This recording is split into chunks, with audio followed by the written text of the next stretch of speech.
ሉሲ ደግሞ በነገራችን ላይ ነው እንደዚያ ነው። አንዱ ስብሰባ ላይ አንድ ሰው ሲያወራ የሰማሁት ልንገራችሁ።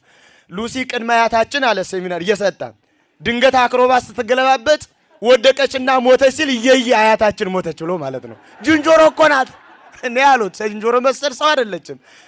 እንዲህ አይነት ንፍርቅ ሰው ነው ያለን እኮ እንዲህ አይነት ለምን ማልቀስ እንዳለበት የማይረዳ አያታችን ሞተች ብሎ የሚያለቅስ እኛ ከዝንጀሮ ነው የመጣን ከእግዚአብሔር እውነተኛው ሰው ዓላማ ያለው ሰው የተገኘው እውነተኛ የሚጠቅም ቢሆን ኑሮ ሰው የተገኘው ወይ ጀርመን ነው ወይ እንግሊዝ ነው። ለምን እንግሊዛውያን የሚጠቅም ነገር ለኛ ይነግሩናል ከነሱ ሀገር ይሆን ነበር። ነገር ግን ዝንጀሮ ለማድረግ የሰሩብን ይሆን ናችሁ ሲባል አሜን የምንል ሰዎች ሆነ።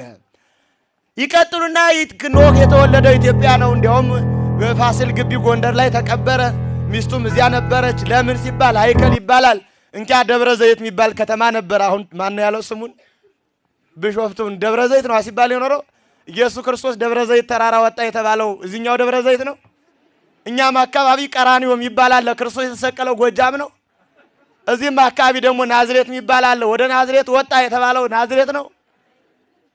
ቤተልሔም የሚባል ደግሞ ጎንደር አለ። ኢየሱስ ክርስቶስ የተወለደው ቤተልሔም ጎንደር ነው። ታዲያ ይሄ እኮ መጽሐፍ ቅዱስ እንዲማር ሰው እንዲያውቀው የተሰየመ ነው። በቅዱሳን መሰየም የታወቀ ነው። እዚህ ተገኘ እየተባለ እዚህ ሊሆን ነው። ገነት እዚህ ናት። እንዲያውም ሙሴም እዚህ ነው። ክርስቶስም እስከ 30 ዘመኑ እዚህ ቆየና 30 ዓመት ሲሆነው ያው እዚያ ቀራኒዮ ተሰቀየ ላድን ብሎ ወደ ቀራኒዮ ሄደና ተሰቀለ የሚልም ሰምቻለሁ። እንደዚህ አይነት ማለት ከየት ተገኘ የለም። አሁን ደግሞ እማናቃቸው የቅዠት የታሪክ መጽሐፎች አሉ። ጥንቃቄ የሚጠይቁ እጅግ በጣም መጽሐፎች። ሌላው ቀርቶ ከዚህ ልጀምር። ኢትዮጵያና ኢትዮጵያዊነት፣ ኢትዮጵያ ለመፈረጃ፣ ኢትዮጵያ ምናምን የምናምን ኪዳን ያልተፈታ ውግዘት፣ መሪራ ሳማን የሚጽፋቸው እነዚህ ሁሉ የጉሳንጉስ መጽሐፎች የቤተክርስቲያን አይደሉም። የኢትዮጵያ ቤተክርስቲያን አይደሉም። የለንም። ኢትዮጵያም ከዓለማት እንዳንዱ መሬት ናት። ከሰራንባት ወደ ሰማይ እናልፍባታለን። ሀገራችን ናት። እንወዳታለን፣ እንጠብቃለን፣ ምንችለውን እንሆናለን እንደ ሀገርነት።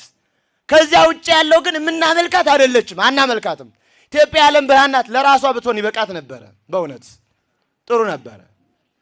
እንዲህ እያሉ የሚያታልሉ ሰዎች አሁን ደግሞ የአረንጓዴ ቢጫ ቀይ ተረስቷል። እሱን ነው ዋና ለማስተማር የመጣ ነው። ማን ነው የረሳው? የኢትዮጵያ ቤተክርስቲያን ረስተዋለች። 5000 ዓመት ስታመለክት የኖረችው ነው። ከሎ ጀምራ ተቀብላ ስትረዳበት ስታመለክትበት የኖረችው እንደ አዲስ እንዴት ያስተዋውቁናል? ያለንን ማስጣል እንዲህ አይነት የተንኮል ሐሳቦች ስለሆኑ ኦርቶዶክሳውያን መነቃነቅ መረበሽ አይጠይቀንም። ይህ ሴራ ንግግር ጠባይ ፍላጎት ነው።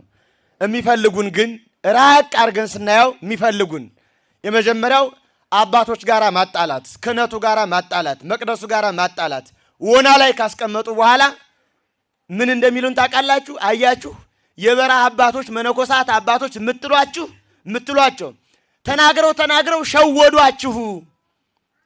ሸወዷችሁ ብለው ወደፊት አባቶችን የማይወድ ሰው ቅዱሳን እንኳን እንዳንወድ አድርጎ መስራት ነው። ተታለልን። በአባቶች ስም አታለሉን። ነገ ተመልሰን እንዳንጠብቅ ገዳማት እንዳንወድ ያደርጉናል። በገዳም ስም አታለሉን። ስለዚህ እንዲህ እንዳንታለል ፈጽሞ የቤተክርስቲያን መልእክት አይደለም።